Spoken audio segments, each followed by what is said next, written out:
Hi everybody. Welcome to the Ontario Near monthly webinar series. Thank you for attending.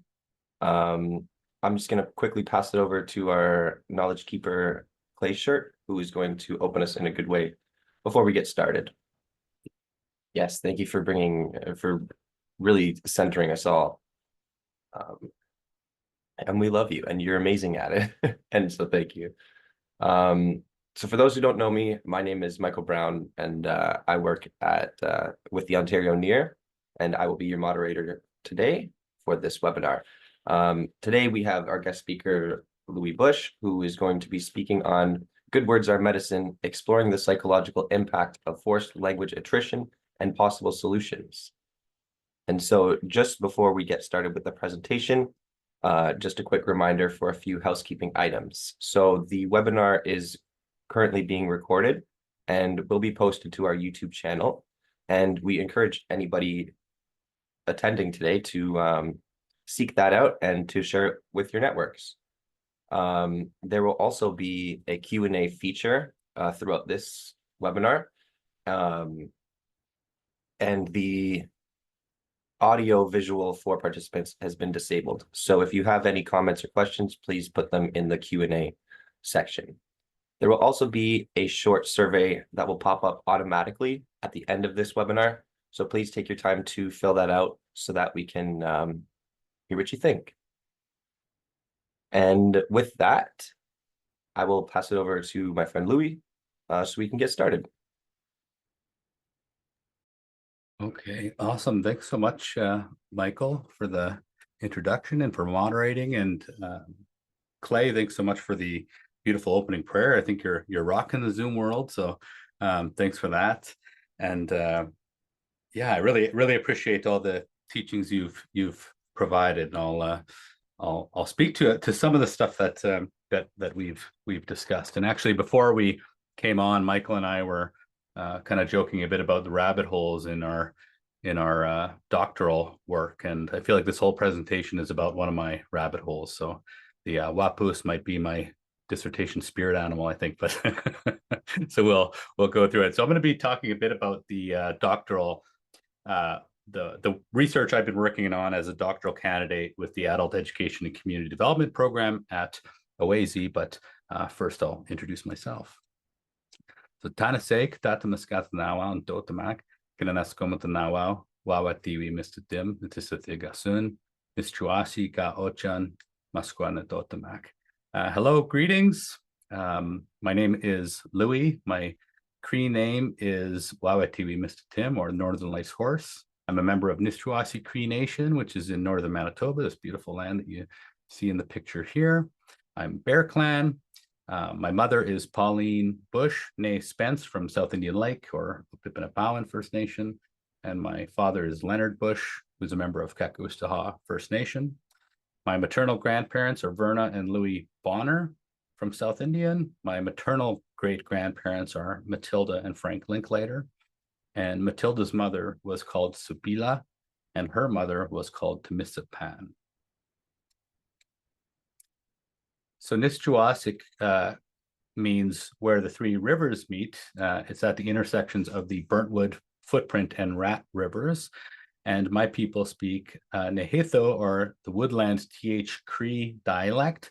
I do not speak Cree, but I am working on it. I've been on a learning journey the last while, and very slowly and surely. So if there's any Cree speakers in the room who heard my introduction, I'll apologize for probably butchering lots of pieces of that. And I'll probably butcher some more today. So my apologies for anyone listening. Okay, so I've worked in mental health for almost 2 decades. I worked in forensic mental health and neurodevelopmental differences and psychotherapy with First Nations people. And the last number of years have really focused on supporting First Nations, Inuit, Métis people who are struggling with their physical, emotional, spiritual wellness. And one of the things that's become really clear to me is that the mental health system that exists here in Canada, the land that we're calling Canada, sometimes is not a very good fit for First Nations people. We know that when applied with Indigenous populations, even with the best of intentions, that psychotherapies can be assimilative. There's values that come with those psychotherapies that the therapist even unknowingly transmits, and some of those are things like individuality and other issues.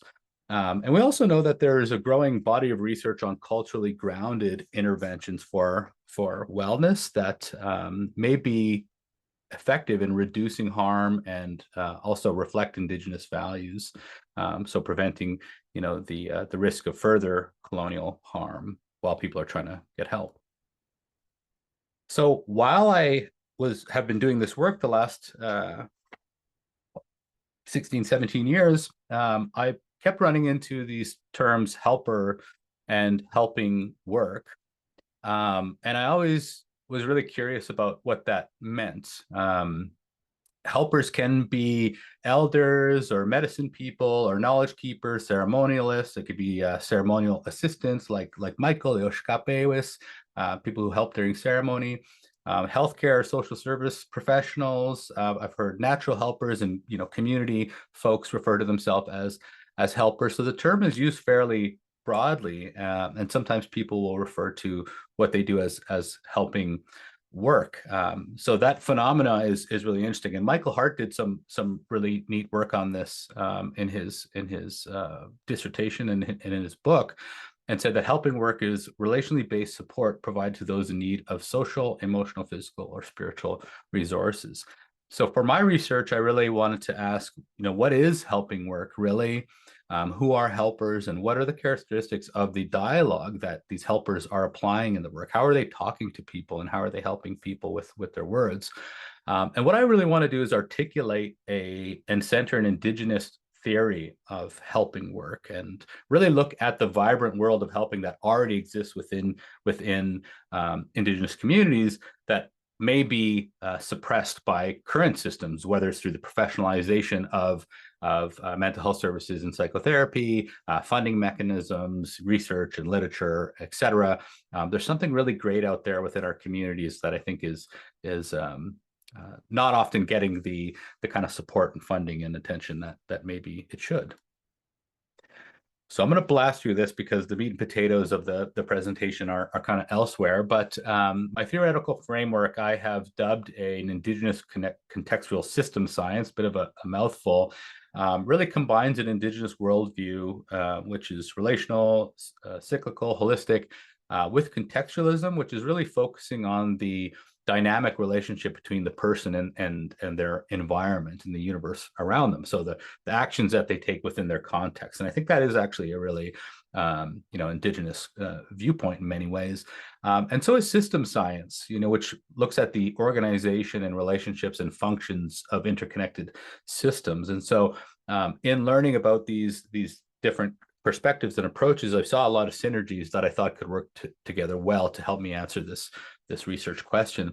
My methodology could be classified as Indigenous qualitative hybrid, because it's centering an Indigenous research paradigm grounded in Nihithoak teachings or Cree teachings, really prioritizing things like relational accountability and oral tradition, but also integrating some qualitative methods and some of the tools that we find like narrative inquiry and thematic analysis, and really focus on the co-creation of knowledge. In my data collection, I'm really applying a number of Indigenous research methods like the conversational method or the visiting method, and also sharing circles, which provide an opportunity for culturally safe and respectful and equal place to share knowledge and to discuss things together as a community. And I'm also planning, it hasn't happened yet, but I'm planning on bringing all of the great helpers that I've connected with together for 2 days of ceremony and food and sharing. And this will kind of be the capstone of my research, I hope. So this summer, we're planning a 2-day gathering with everybody. So far I've visited with about 10 different helpers from all over Saskatchewan and Alberta and Manitoba and here in Ontario. And I've really got to know their stories, their development as helpers, and really got to understand a bit of the way that they understand, healing and helping and wellness. And it's just been a really great journey. So I'm really looking forward to seeing all those people come together and what happens. My analytic framework is multidimensional. So I am going to integrate things like thematic analysis and systems mapping, but I'm also approaching with a procedure called the thought ritual, which was used by Yunka Porta, who's indigenous to Australia. And it really incorporates ceremony within the analytic process. And if anyone wants to nerd out about that at a later time, I'd be really happy to do so. So that'll be what I do after kind of gathering the knowledge or the data together to really see how I might make meaning from it. So everything was going fine with my doctoral work until my great grandmother sent me on a rabbit hole. I've never actually met my great grandmother in person, but somehow she's still bossing me around while I'm trying to finish my PhD. So I'm going to talk a bit about this detour, this rabbit hole that I've fallen down while visiting with the helpers, especially those who are knowledge keepers or ceremony keepers, or that might be considered knowledge keepers.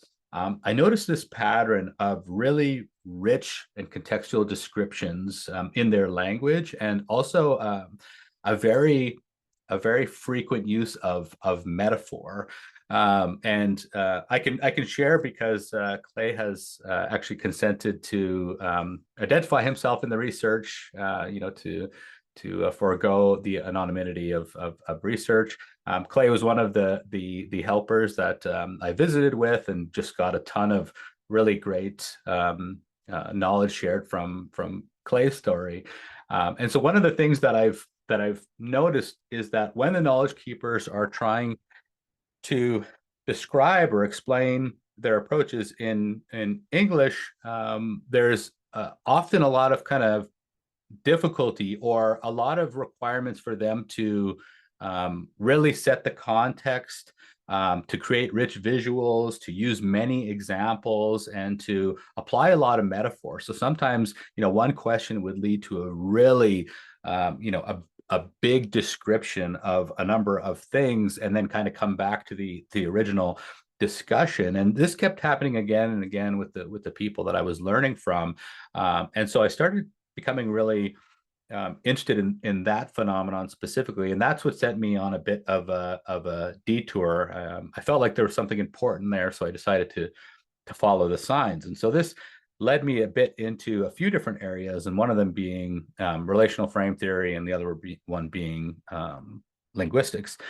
So I started to learn a bit about analytic languages. So analytic languages like English rely really heavily on word order or separate words rather than complex word structures to convey meaning. So in analytic languages, each word typically has a function or a piece of meaning.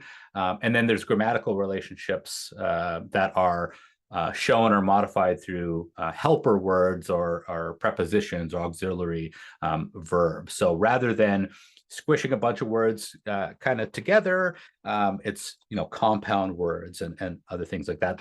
The word order is really important. There's a higher ratio of nouns than verbs. There's not a lot of morphemes. So those little kind of connectors you see on the ends of words in language, relatively speaking, in English, there's a much lower frequency of morphemes. And overall, the word structures are quite a bit simpler. And that's when compared to polysynthetic languages like Nahiawiwin or Nihithawiwin, the Cree language, and that's the Plains Cree dialect and the Woodland Cree or TH dialect. They are very verb heavy. So, I've heard people say that it's 80% verbs. I don't know the exact number, but there's a ton of verbs used in the language. Many morphemes are combined into a single word to convey complex ideas. So rather than having a number of separate words, a single word modified by many morphemes can convey a lot about a lot of contextual information about subject, object, tense, aspect, and mood. So we start to see these very long, complex words. So if you're ever trying to pronounce an indigenous Anishinaabe or a Cree word, you'll probably have some difficulty because they're very long, and that's all the different morphemes that are providing a very rich context.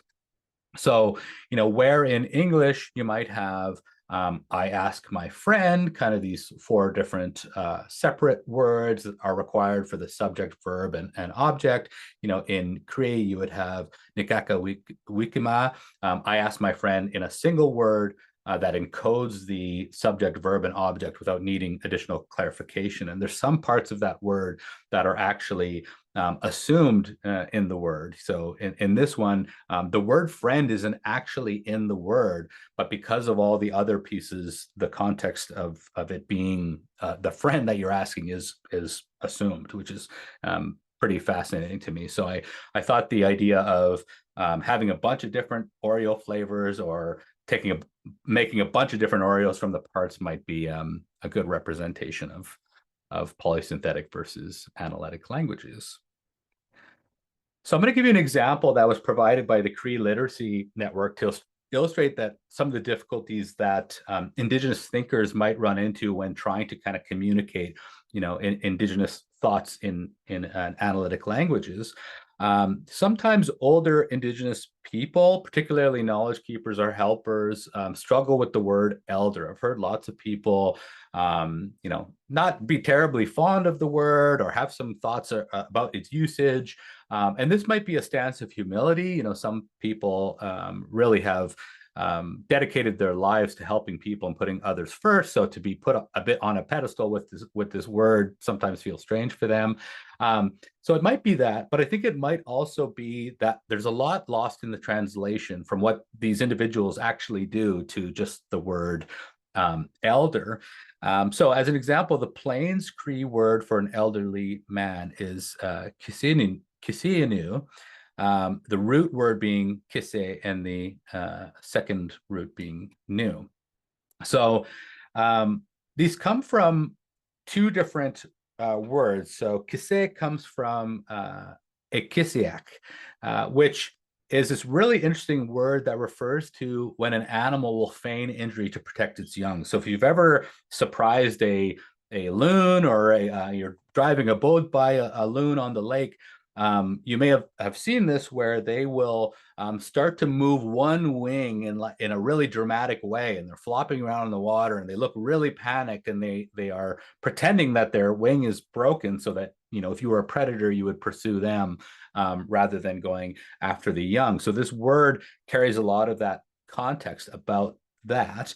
And then the second part, the ininu, is the Cree word for an indigenous person or a Cree human being. So you kind of take these two words that have that context of protecting the young or sacrificing for the young and a human person, and you put them together, and that's the word that's used to describe an old man. So when you use the word elder, it's not really kind of capturing that specific interpretation of the word. And of course, that isn't the only word that is used to describe an elder or a knowledge keeper or a person. There's many different terms used, and each of them carries this really rich complexity with it. So you'll often hear language speakers say, this lost in translation, and this is kind of one example of how that might manifest in the work that we do. Here's another example. In Cree, the term Nichapan is used to describe both a great-grandparent, so I might say Nichapan to refer to my great-grandmother, and also great-grandchild. It's the same word. So my great-grandmother may say Nichapan to me. And so this is often shortened just to Chapan. So in greeting each other, we might say, "Hey, Chapan," and she would say, "Hey, Chapan." And it's the same word, meaning both great-grandparent and great-grandchild. And so this really emphasizes the reciprocal relationship that exists, and it's built right into the word. So if you said, Nitanatisco chopan, and you extend that word, then you're adding a morpheme that connotes a great grandparent. And so you can also add morphemes that extend that relationship, but the roots and the meaning kind of stay the same. So in addition to having this kind of reciprocal meaning, there's something deeper still that exists in the word, and I'll talk a bit about it. So there's the root term anisco. If you were to use anisco, you'd find it in other words, and it conveys the idea of succession or an extension. So much like running out of thread or a piece of rope and tying it together to make a new, longer strand, an unbroken strand would be where you would see that similar morpheme used. That root word anisco would be used in similar words that talk about, you know, extending things or remaking things so that they are one. And then when you add the pan in Chapan, you identify the great grandparent, great grandchild relationship. So when we put those together, we're almost saying Nitchapan can be contextualized as, or conceptualized as, I extend myself to you across time so that we are one. And so this really captures, I think, the essence of Cree kinship, where the relationship between, you know, the ancestor and the descendants is not linear, but it's cyclical and reciprocal at the same time. In fact, some have suggested that the use of this word Chapan and its you know, there's similar words in Anishinaabe and in some other indigenous languages, but some have suggested that when the great grandparent and great grandchild say Chapan to each other or Chapan to one another, they're actually saying I am you. So if you think a bit about what is captured just in that one very brief term and all the context and richness that is available there, it's pretty incredible, the amount of information that can just be put into this very small greeting. So what happens when an entire generation is forced to abruptly stop speaking a polysynthetic language with cultural symbols and generational memes attached, and instead they are forced to start speaking an analytic language with no cultural context whatsoever? This is exactly what has happened in North America on Turtle Island. This is Guy Hill Residential School at Sturgeon Landing. This is where my grandmother, Verna Bonner, was physically punished for speaking Cree, although that was the only language that she knew how to speak. So survivors have referred to this practice of language suppression as brainwashing, because the punishment practices not only impacted the ability to speak in their language, but also to think in the language. And I think we're only starting to understand the true impact of this brutal and intentional practice. So, you know, if we look at the Egerton Ryerson's report for Indian Affairs in 1847, he says, their education must consist not merely of training the mind, but of weaning from the habits and feelings of their ancestors and the acquirements of the language, art, and customs of civilized life. So language and thought were always a target of these assimilative and colonial processes. So I'm going to go on a bit more of a tangent here, but stick with me for a second because I think it may be useful. One of my areas of study over the last number of years has been in relational frame theory, which is a functional contextualist account of language and cognition. And basically the idea that relational frame theory communicates is that language starts with the development of a fairly simple relationship between word sounds and physical stimuli. So the idea of associating a physical object with its name. So think of a child seeing a dog and pointing and saying the word dog at seeing the physical object, the actual dog. This is, you know, a very simple relation being formed. You know, they might be taught, you know, in the solid line is they're being taught the word dog, where the parent says that's a dog. And then we know that human beings are capable of this reciprocal relationship without training. When the child hears the word dog, they will be able to identify the actual dog. So these relations quickly expand to include symbolic or abstract or arbitrary relations. So a child may learn to associate the written word dog with the spoken word dog, and also the actual physical dog.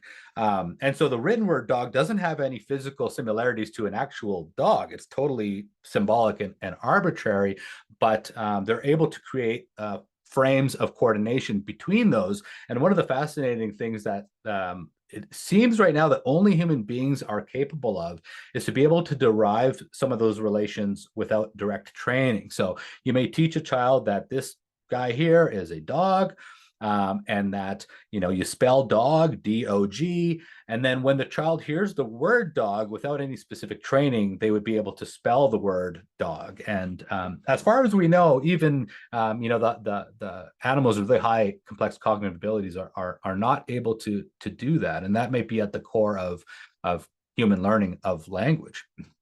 So as you can imagine, this generative learning expands extremely rapidly. If you've been around a toddler when they're learning words, it's shocking how quickly they suddenly pick up stuff. You know, they'll say a whole sentence and you just kind of look at them like, holy smokes, where did that come from? Or I didn't even know you knew those words. It's because this is you know, a geometric growth to these networks. They will just, you know, expand at really rapid rates. And there's also many different types of relations. So early learning is really dominated by those frames of coordination. So this is the same as that. We see a lot of that. But there's also frames of opposition, that these things are opposite from each other, or frames of hierarchy, that this belongs, you know, in this category and this belongs in this category, or spatiality or temporal relations, that this thing comes before or after, and dialectic relations. So this, I am here and you are there. So these soon follow, and pretty soon there's almost an infinite combination of the relationships that we can make between internal stimuli, so our own feelings and memories and thoughts, and the outside world. And relational networks don't just connect stimuli, they also transform meaning and emotional significance. So for instance, a dog may initially evoke good feelings, you know, a friendship, loves walks, they're warm and cuddly, they're furry, you know, they're man's best friend, etc. But if you are bitten by a dog, where once there was those feelings of comfort and warmth, maybe there is now a feeling of fear or panic. And this function can travel through those networks with lightning speed, and associate things that didn't bite you and couldn't bite you with the same fear response. So suddenly hearing man's best friend could provoke a conditioned emotional response or a panic, even though the words man's best friend can't hurt you. And this is why we're always only kind of moments away from our own suffering. We're able to call to mind lots of really distressing things, even unconsciously, because the way that we learn language can transform stimulus functions associated with all types of emotional responses. We can even relate relations. So we can learn that these two comparisons are the same because they're different. So apples and oranges are like cats and dogs. Those things are similar. So it starts to get complex really quickly. And before long, we're also capable of relating super complex relational networks, like extended metaphors and stories and narratives. So I can say, you know, Icarus flying towards the sun, with everything that has to do with that particular story, is the same as, or is in a frame of coordination with, the advance of artificial intelligence. So I might say, you know, AI is like Icarus flying towards the sun. And if you understand both of those relational networks associated with those metaphors, there'd be a lot of meaning that you could derive just from that simple sentence. And we are also constantly relating ourselves with all of the stimuli, the physical and the symbolic stimuli around us. So I am like, or I am not like, or I'm afraid of. We are part of that. So we are framing ourselves in this process of learning language. And that has a lot to do with our psychological wellness, the way that we see and interpret ourselves in relation to the world around us. So these relational networks keep growing. They grow and grow. And the more we experience and the more we learn, the more relationships we build and the larger those networks become. And we can build these massive complex networks of arbitrarily applicable relational frames, you know, symbolic frames, and, you know, actual physical relations. And these are really informed by our culture and context. So they carry important intergenerational, you know, memes and messages down generations. You know, but again, what if those relationships are interrupted by something like physical punishment? So suddenly it's stop this relationship today, right? So you go to residential school and you are no longer allowed to use these relational frames in discussions with other people. And instead, you have to learn a new, more narrow network within, let's say, an analytic language like English that's totally disconnected from your cultural context. So it doesn't have all those generational memes and things that come with it. And it's a much simpler for you at the beginning relational network. And as your new network grew, the other one is diminished. You start to lose and shrink those as the other one grows. So we've heard a lot of survivors say that, I lost my language and they took it right out of my mouth. One of the survivors of the TRC said, because as they learned English and became, the internalized shame of Indigenous languages, they went home and they couldn't speak. Many of them they couldn't remember.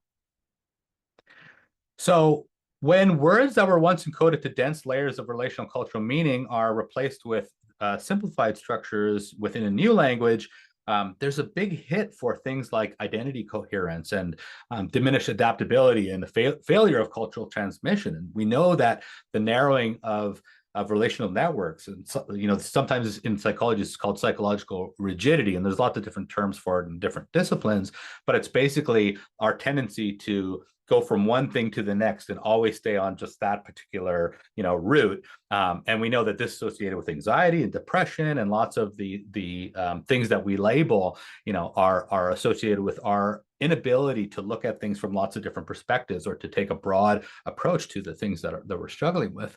And so as this occurs, it's likely that we're going to see an entire generation of people that are really struggling with psychological flexibility, with being able to kind of take perspectives and see things, in a relational way. And I think that this is what has happened in a large way to Indigenous peoples that actually attended residential or day schools, and then they came home and they taught the same pattern of emotional suppression and language suppression to their children. Many people never taught their children the language because of the fear that they had and the shame that was associated with that. Some did come home and maintain language, and many people are working hard on language revitalization right now.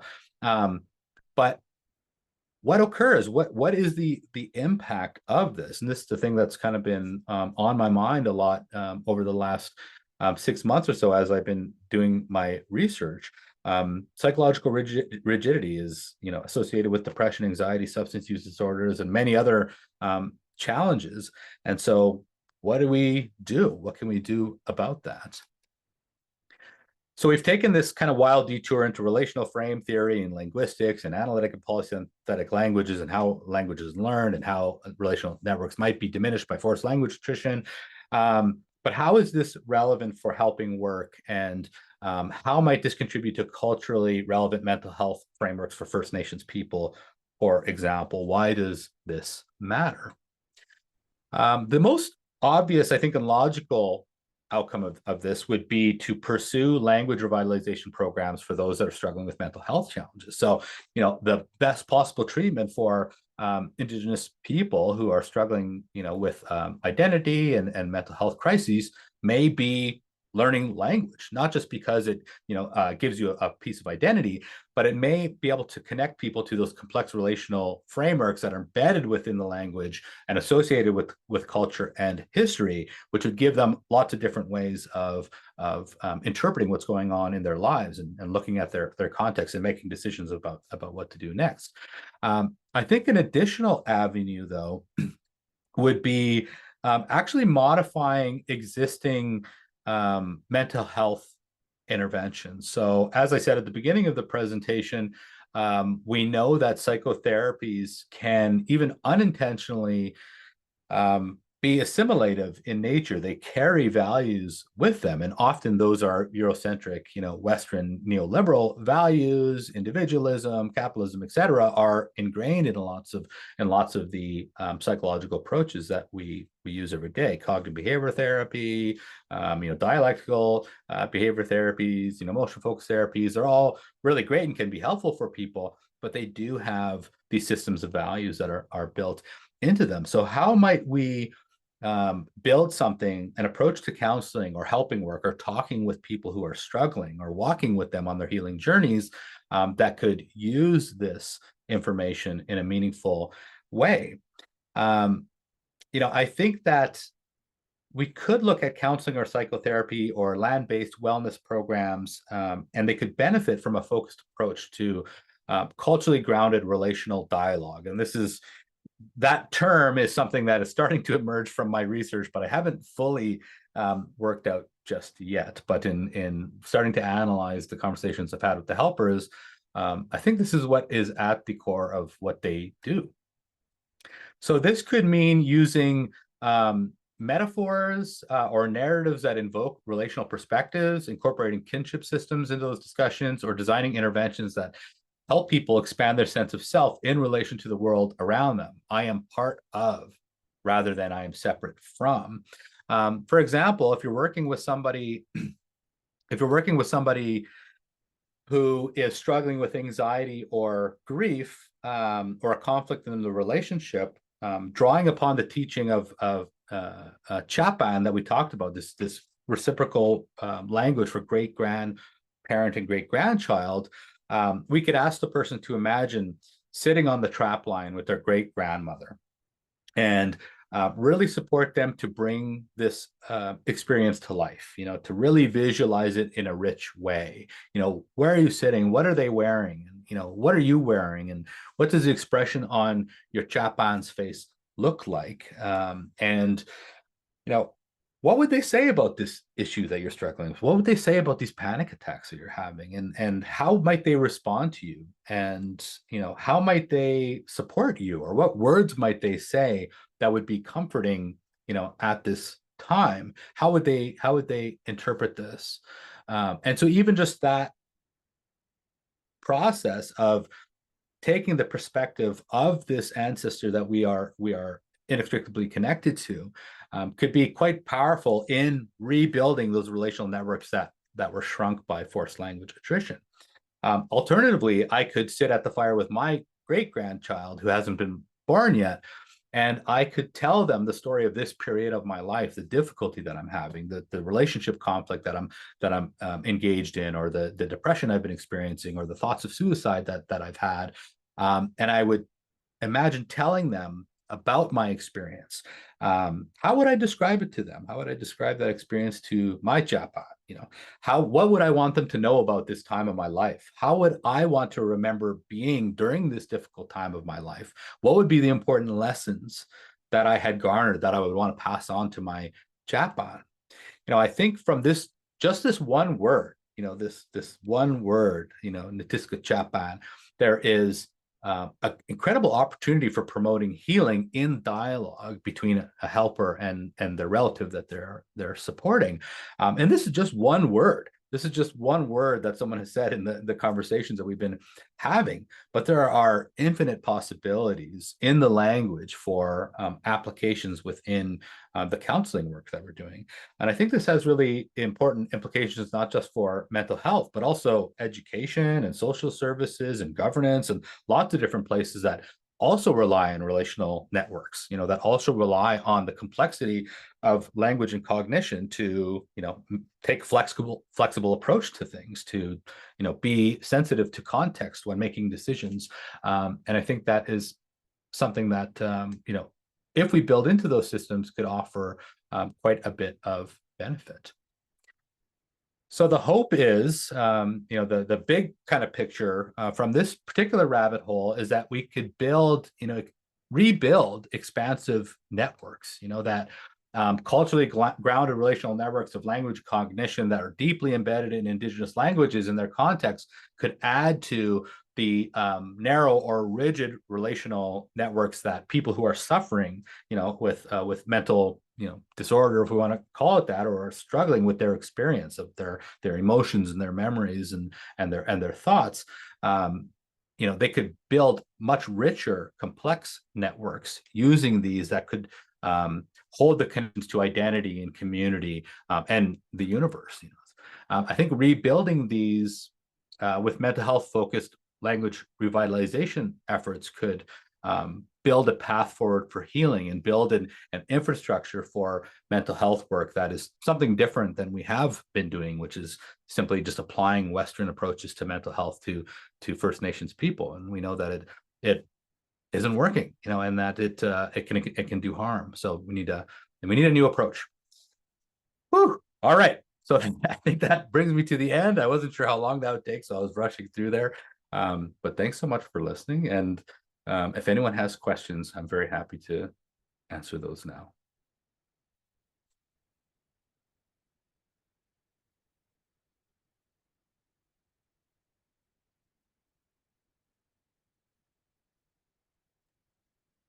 Thank you so much, Louis. That was incredible. I don't know about anybody else, but I absolutely love love this topic and love this stuff. And it's um I guess just while we wait for if anybody needs to get their thoughts together and kind of articulate their questions, I have a few comments myself.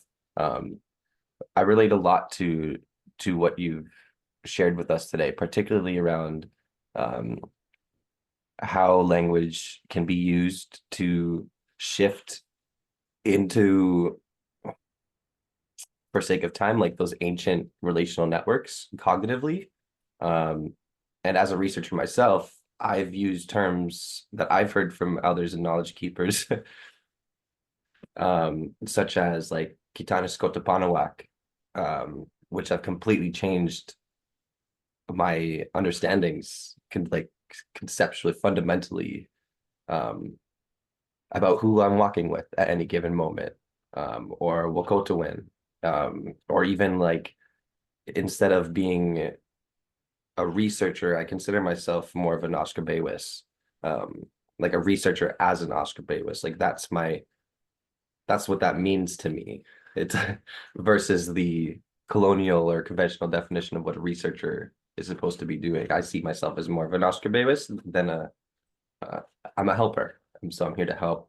And even little things like that have really shifted and helped me explain myself to other people. Um, and maybe even prompt some expanding of their relational networks. And that's just Cree, and I'm not even Cree. And so I maybe there's insights from like all of these different languages as we revitalize them all. I'm very excited to see how our world will change. Absolutely. I think one of the things in my own healing journey, that was, I guess like at the crossroads, where things started to change for me, was getting my name, in ceremony. And I think that's another great example of something that's very different. Louis, even though that's my grandfather's name, and and everything, there's lots of meaning, and I'm sure there is. If we look up the name meanings, I think Louis is like warrior king or some thing from the French Sun King guys and all those, King Louis the 14th and that. But Wawatiwi and Mr. Tim, there's so much in that name that has sent me on this like journey of self-discovery, and really has changed the way that I look at myself in a really huge way. That I'm more than just this body and in my own thoughts and experience and my own struggles. That I am, that I'm something much broader, something more universal. And so that's just kind of one piece. I think when people are really struggling with their identity, or struggling with mental health challenges, that I often think about as a good way to start. If they're able to go to ceremony or develop a relationship with a knowledge keeper who can find people's names.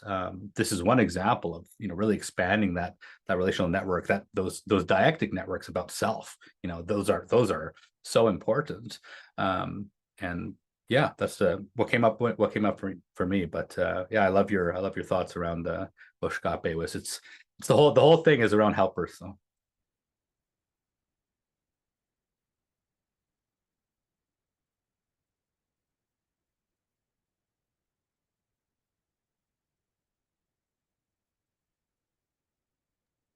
Yeah, I also see a lot of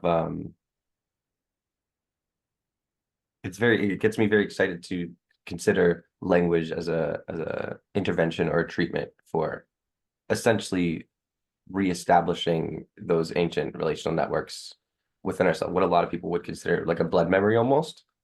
Mm-hmm. It'd be really cool to see that. So we do have one question here. It says, I often find our Cree worldview is practical in the sense that we learn by doing, embodying, speaking, etc. What are your thoughts on the practical nature of your study findings, or how did that come through, if at all? Oh my goodness, I love that. I love that question, because it is another massive rabbit hole that I fell down. Um, so one of the things that in learning about relational frame theory and functional contextualism and some of these things that look at how language is generated through relational networks, one of the areas or philosophies that I kind of fell into was pragmatism, which is kind of the practical, application of things. The work, this truth criterion being workability. What actually works in our world? That's what's true. Is what works.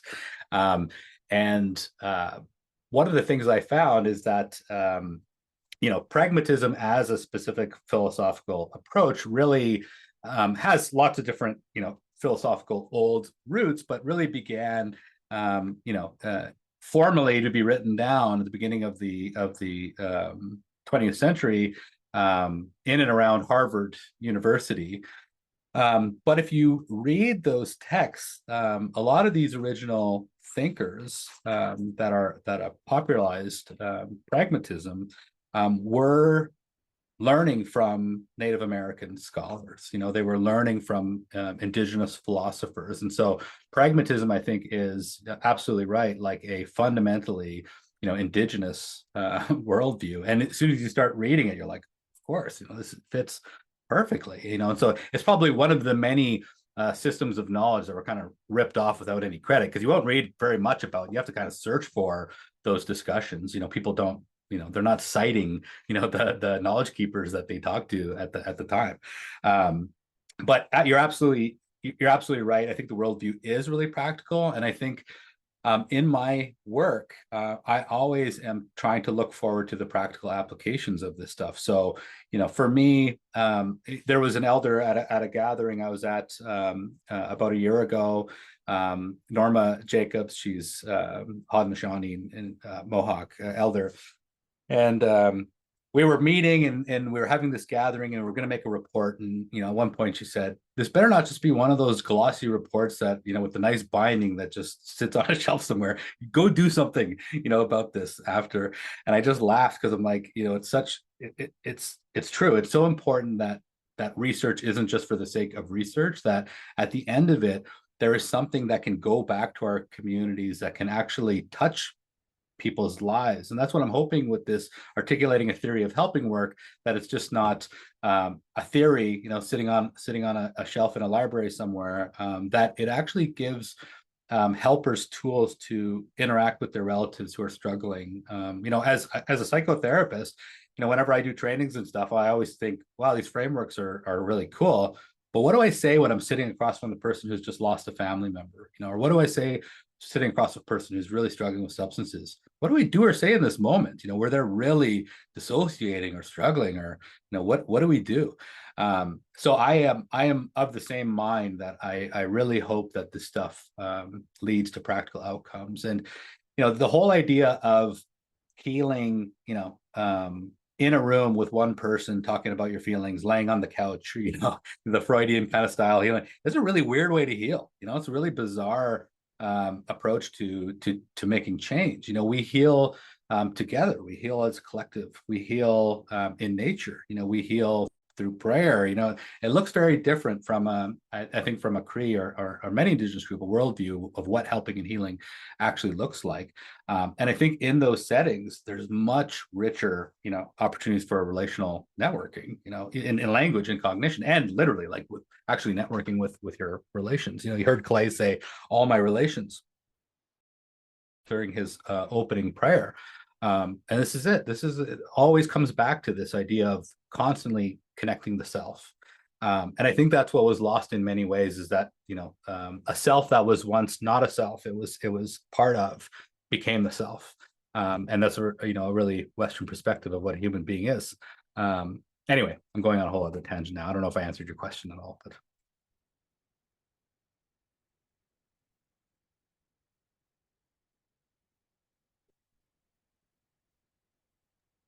That's absolutely incredible. I do agree. And They responded and said that you did. Yes, thank you. Oh, good. Great. And so we are getting pretty close to time now. And so I would like to, if there aren't any more questions, would just like to really extend Keenan Oscomin, Louis, Miigwech, Chi Miigwech, for bringing, I'm really want to say it, your Busch teachings today Yeah. and sharing with all of Busch us. medicine. Keep an eye out for the Busch Busch medicine medicine. podcast. Michael came up with that fabulous name. I'm gonna have to do it at some point. I love it. Um, Personally, I've gained a lot in all of this, and I hope our participants have as well. And so again, just a reminder for everybody who is still listening to please complete our short survey right after this all closes, so that we can hear what you think and make any improvements for the future. And with that, I would like to re-invite our good friend Clay here to close us out in a good way. Thanks so much, Clay, for your good words. All right. Well, thank you everybody again, and hopefully I'll see you at the next webinar.